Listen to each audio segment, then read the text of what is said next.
Welcome again to the Inner Sanctum. I'm Raymond, your host.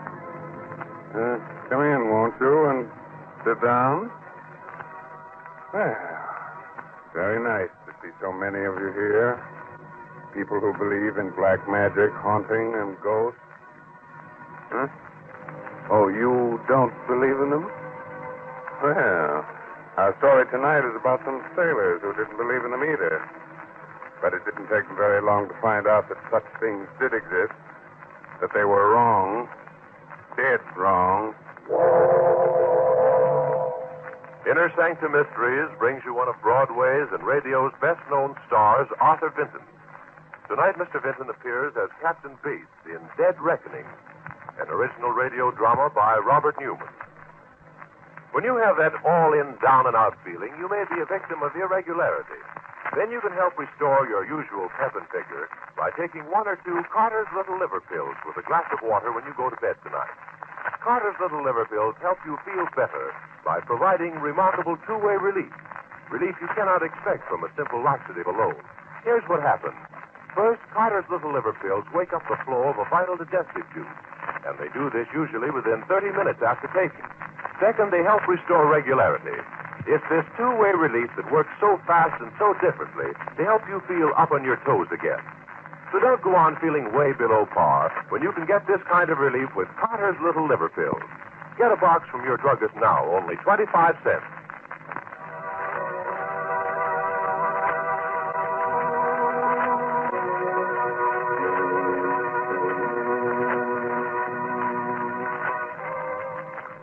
And now I think we're ready.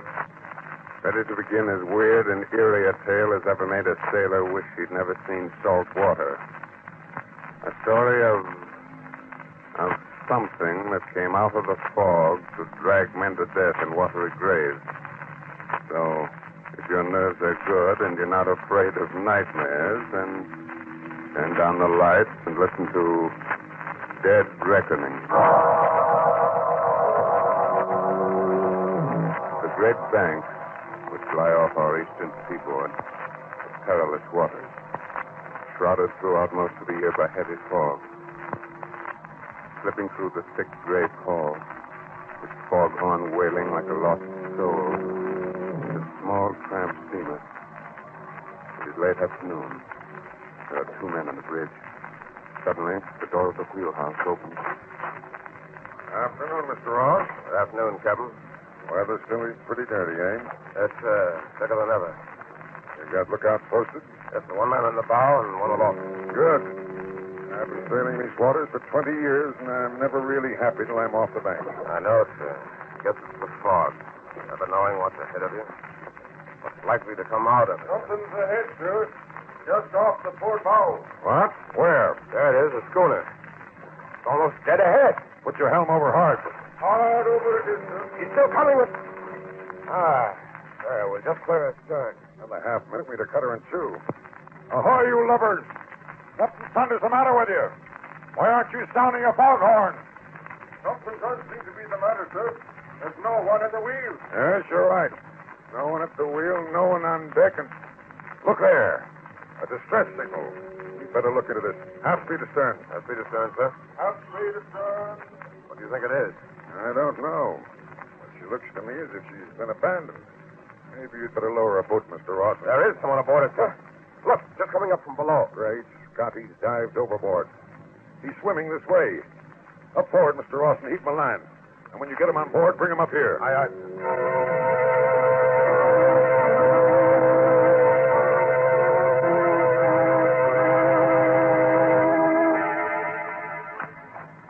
There he is, Captain.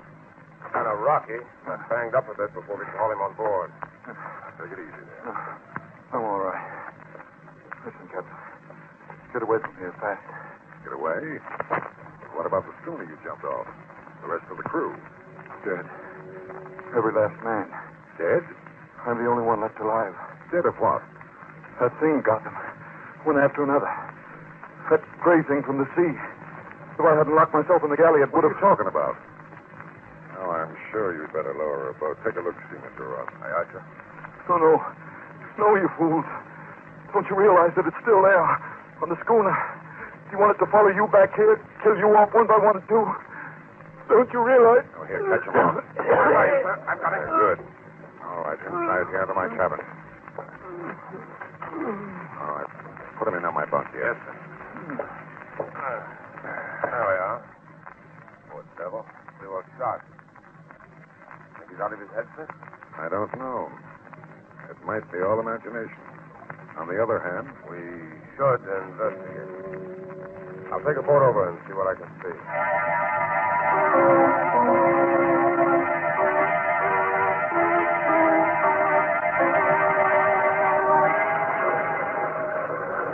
Get boys, man. Let her run. Around the stern. Here's her name, sir. The Sea Spray. Uh-huh. Grab that line. Make it fast, Johnson. Aye, aye, sir. That's the ticket. Now hold it steady, man, while Garson and I climb on board. Huh? You want me to come with you, sir? Two of us will be able to search her that much more quickly. What are you afraid of? I don't know, sir. I mean, nothing, sir. Come on.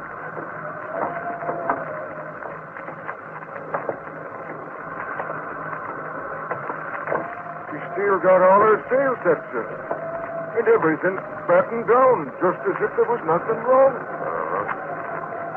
Ahoy, anybody about?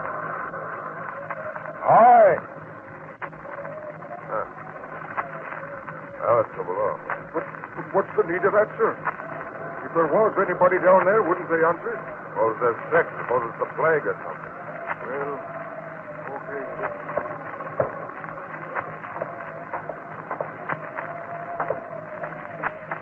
Everything's shipshape down here, too. Clothes, careful. Still under all the bunks? That must be the galley. Take a look in there, Garson. I see. Nothing in here either. Pot still on the stove like the cook had just been fixing supper. Couldn't have been a fire, sir. No sign of it anywhere. Couldn't have been a leak. A crew taking her to the boat because they thought she was sinking. She's not riding as if she was waterlogged. Let's get out of here, sir. What's the hurry? What are you so jumpy about? Jumpy? Who's jumpy? It's just that... Well, suppose I am. A crew don't abandon ship out in the middle of the banks for no reason. No, that's true. They don't. I'd give plenty to know what that reason was. Well, okay, Garson, come on. Let's get back to the ship.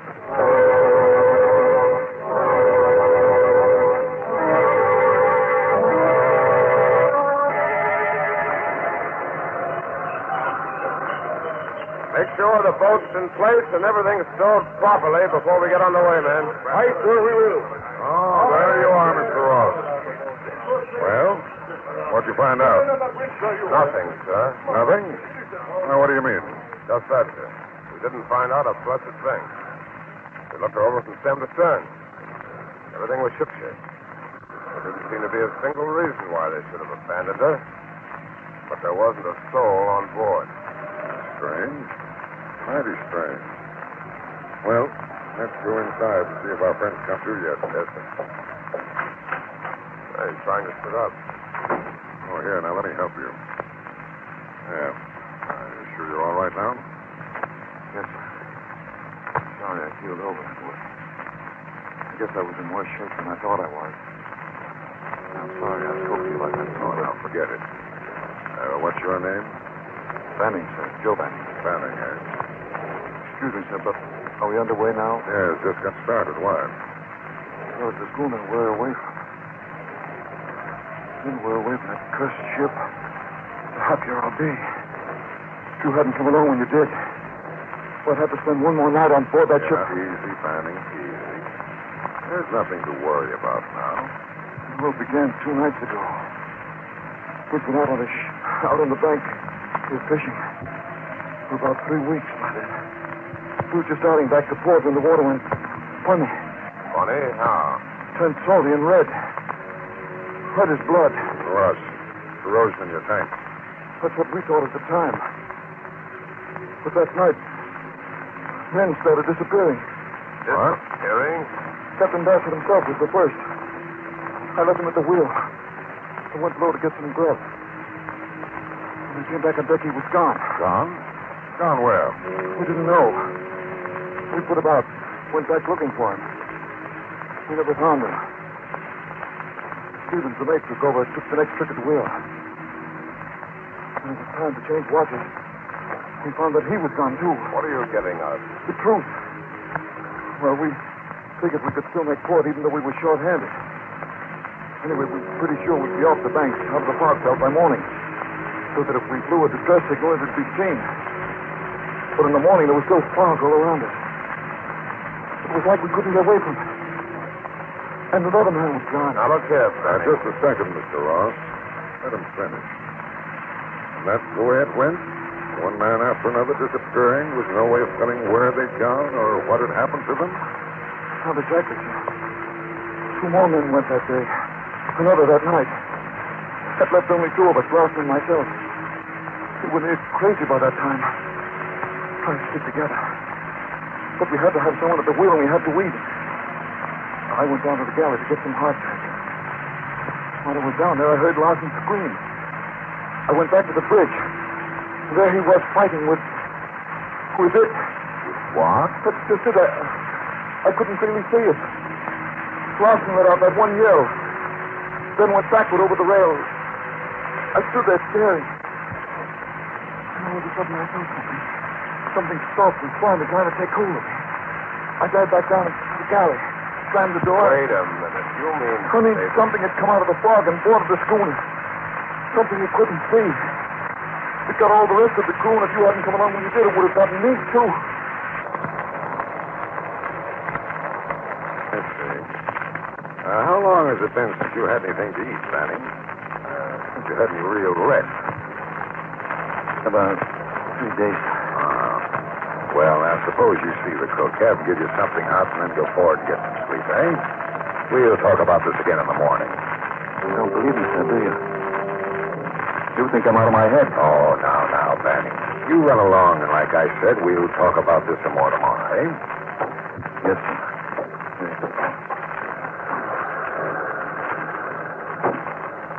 You don't believe him, do you, sir? You mean you do? Well, I don't know. But I won't be sorry when we get off the banks out of this fog tomorrow.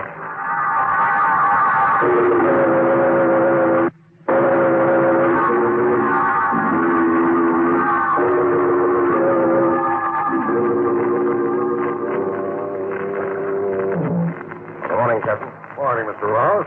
Well, good morning, Banning. So, you feel well enough today to stand a trick at the wheel, eh?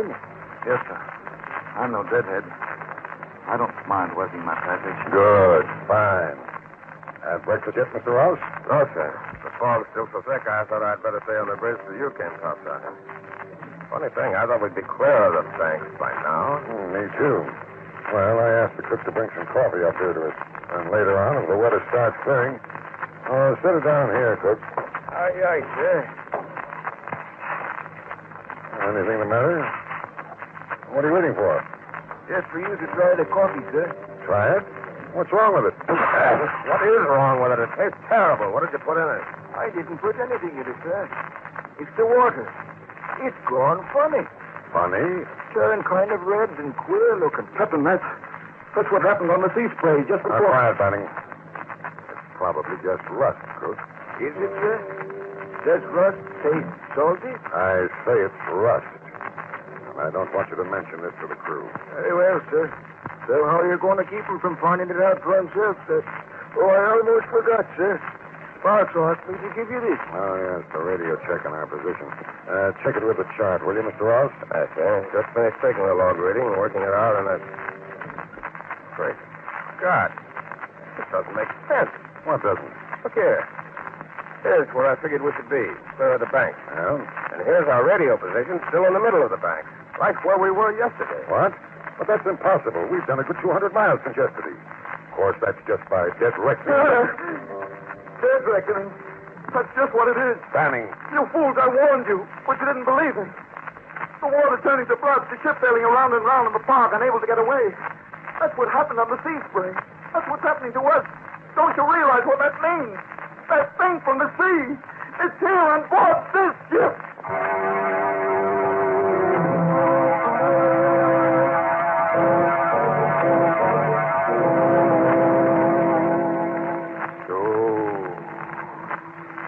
the thing from the sea, the thing that can't be seen that came out of the fog and dragged an entire crew to its doom has taken possession of another ship. Will the same thing that happened to the sea spray happen again? In just a moment, we'll find out. Meanwhile... Don't sit back and envy the life of the party all that pep and ginger. You may suffer a headachy, sluggish feeling due to irregularity, but thousands of others do too. And many of them shake it off by taking Carter's Little Liver Pills. Try them tonight according to the directions on the package. Then tomorrow morning, see if you don't feel you can lick your weight in Wildcat. Here's the sound medical reason why Carter's Little Liver Pills are so effective. They can give you two-way relief for sluggishness, something you cannot expect from a simple laxative. First, Carter's Little Liver Pills wake up the flow of a vital digestive juice. And they start to do this usually within 30 minutes after taking. Second, they help restore regularity. It's this two-way relief that helps you feel better.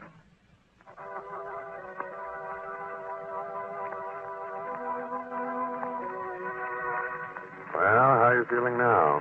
Have you had a chance to catch your breath? Wipe the cold perspiration off your brows? Oh? Oh, what you've heard so far hasn't bothered you, huh? Wait. Just a moment later now, and the three men are still on the bridge. Standing at the wheel, Ross and Captain Bates staring at him incredulously. I tell you, you're mad, Banning, out of your head. So you still don't believe me, eh? Did the water turn into blood or not? Of course it didn't. That's nonsense. It's just rust, corrosion in the tank. And the fact that we're still in the same place you were yesterday after sailing for 24 hours? Our figuring was just off, that's all. Dead reckoning's never completely accurate. All right, Captain.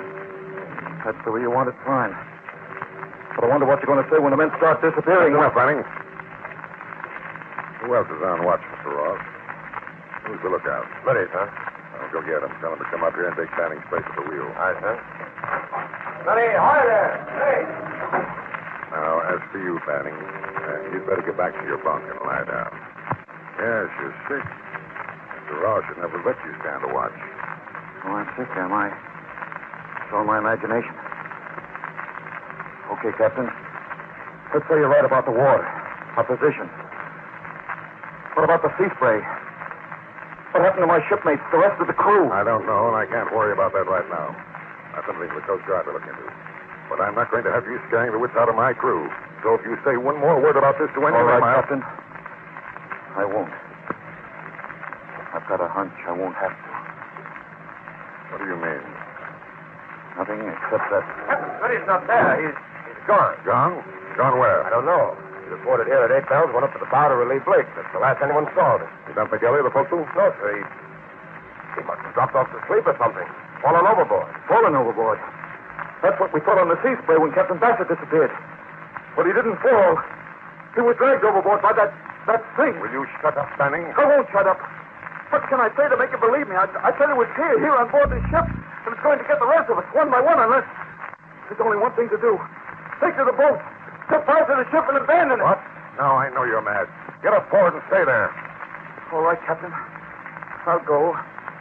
But remember, I warned you. Anything that happens from now on is on your conscience.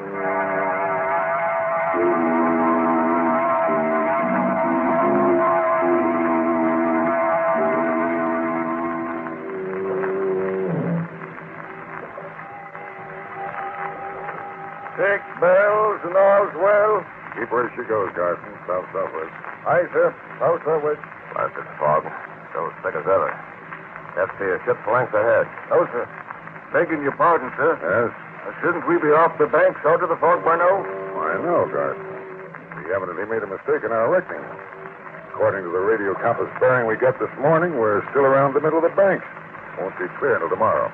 I see, sir. Oh, by the way, Garson, what are the men saying about Smitty disappearing that way? Why, nothing, sir. Except... Yes? Well, sir, they can't understand how he could have fallen overboard with the sea so calm. And then there's this here business of the water turning funny. They're feeling kind of jumpy about that, too. Yeah, well, what's that? Looks like a small craft fishing boat. There she is off the starboard. Sailing parallel to us. A schooner. Who's up at the bows? Look out. Blake, sir. Well, what's the matter with him? Is he asleep? Why didn't he sing out when he saw her? I don't know, sir. Captain Bates. Captain Bates. I thought I told you to stay below, Benny. You did, but that's Schooner. Do you recognize her? Recognize her? She does look familiar. Great Scott. It's the sea spray. What? Can't be. We left it drifting a good 200 miles from here. You only think you're it. Besides, when we left her yesterday, she was deserted. But now, she just sounded her foghorn. They're men aboard her. You can see them. Yes, men. But what kind of men? Look at them through your glass, Mr. Ross. Just what I'm doing. Good Lord. Their faces. They're all green, bloated, swollen. Why, they look as if they were dead. Look. They are dead. Drowned men come back out of the sea, sailing on and on through the fog, following us and waiting until... One more word out of you, Benny, and I'll put you in irons. Give me that glass, Mr. Ross. Too late, sir. The schooner is gone. Well, come on forward with me and let's see what's wrong with Blake. Yes. I'm coming, too. Me, too. Now, what's that? Go on, watch, Johnson. Stay at the wheel. You stay on course. If anything has happened to Blake, I want to know it. And the rest of the crew will want to know it, too. Well, all right, then. Come on. I don't like this, sir. We may be in trouble if Garson won't take orders. Yeah, I have a hunch they're all getting jumpy out of hand. It's all right. There's Blake leaning against the rail. Blake? Look again. It's not Blake. It's Smitty. And look at him, sir. He's dead. Springing wet and with seaweed in his hair. He was drowned, but he came back from the sea just like my mates on the sea spray. Blast you, Fanning. I warned you, but you wouldn't listen. Now will you abandon ship, take to the boat? Now, I've had enough of this. Enough of you and your warning. Grab him, Carson, Mr. Ross. I won't go through it again. I can't, darling. One man after another go over the side track to his captain. I'm knowing that sooner or later. Darling, no! He went overboard. Why, that's it. If he'd rather commit suicide than stay on board this ship, we're not going to stay either. Come on, men. The boat. We're abandoning ship. What? You can't do that. Who's going to stop us? We are. Quick, Mr. Ross. The guns in my cabin. Undigged. No, you don't. Stay, men. I'll take the ship. Leave him there in the hatch. If this blasted ship means so much, we'll let him free on it. We'll take him to the boat.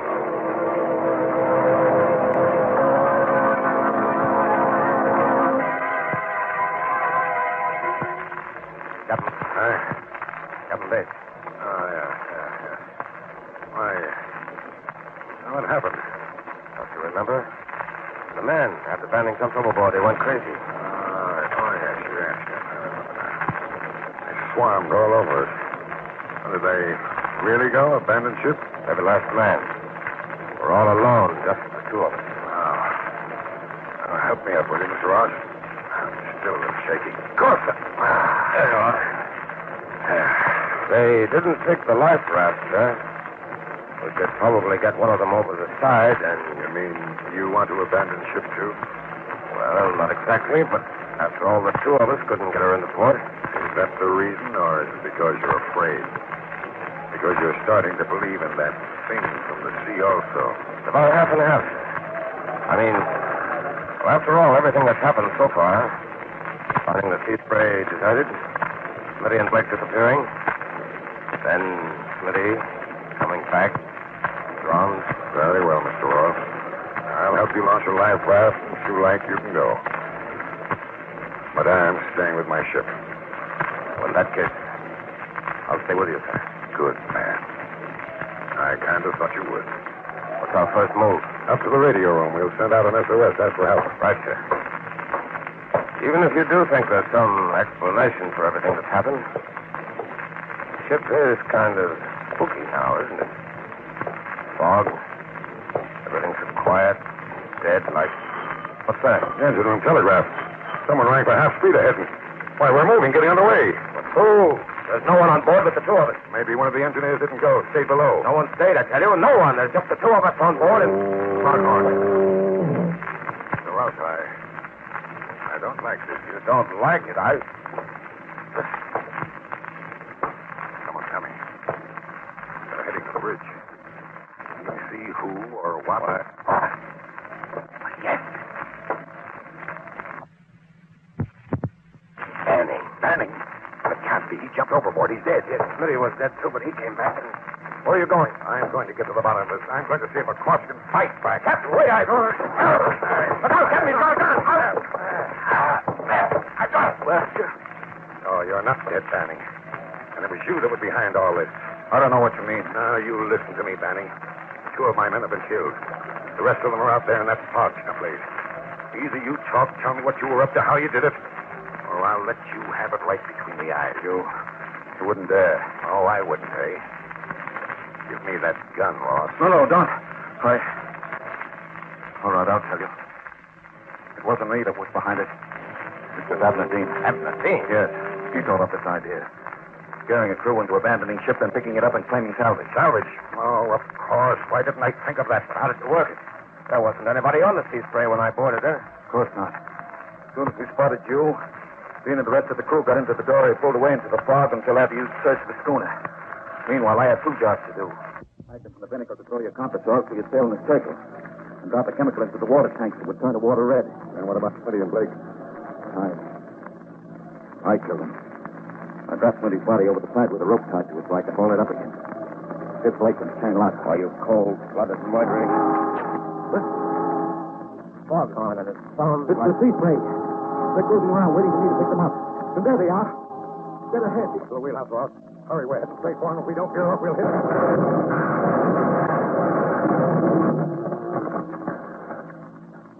Please, run them down. Do you think? Yes. I'm afraid so, Ben. The propellers must have gotten those that didn't go down with the schooner. But maybe it's better that way. They say that drowning's easier than hanging, as you'll probably find out for yourself.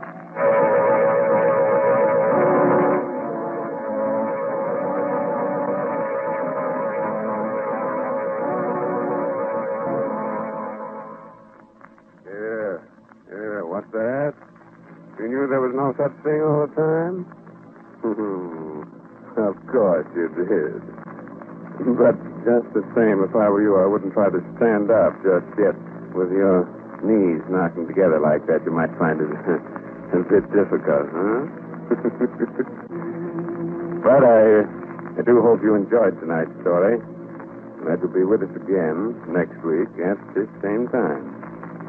And if in the meantime you should happen to take an ocean trip, and if while you're out you should run into heavy weather, and while you're standing alone on the deck at night, something should reach out of the darkness and grab hold of you. But don't worry. It won't be the thing from the sea. It'll just be one of the other passengers trying to find his way to the rail. Oh, yes. If you haven't done so, be sure to read this month's Inner Sanctum mystery, Footsteps Behind Her, by Mitchell Wilson. Will you wake up tomorrow morning feeling chipper and spry? Or will you crawl out of bed with that sluggish, headachy, what's-the-use feeling due to irregularity? Well, try this. Just before you go to bed tonight, take 1 or 2 Carter's Little Liver Pills with a glass of water. Then see if tomorrow morning isn't rosy and bright. See if your usual pep and cheerfulness aren't back. There's a sound medical reason why Carter's bring you these remarkable results. Carter's Little Liver Pills provide 2-way relief. Relief you cannot expect from a simple laxative alone. First, they wake up the flow of a vital digestive juice. And they start to do this usually within 30 minutes after taking. Second, they help restore regularity. It's this 2-way relief that helps you feel better so fast and so differently. Good night. Pleasant dreams, huh? This is the Blue Network.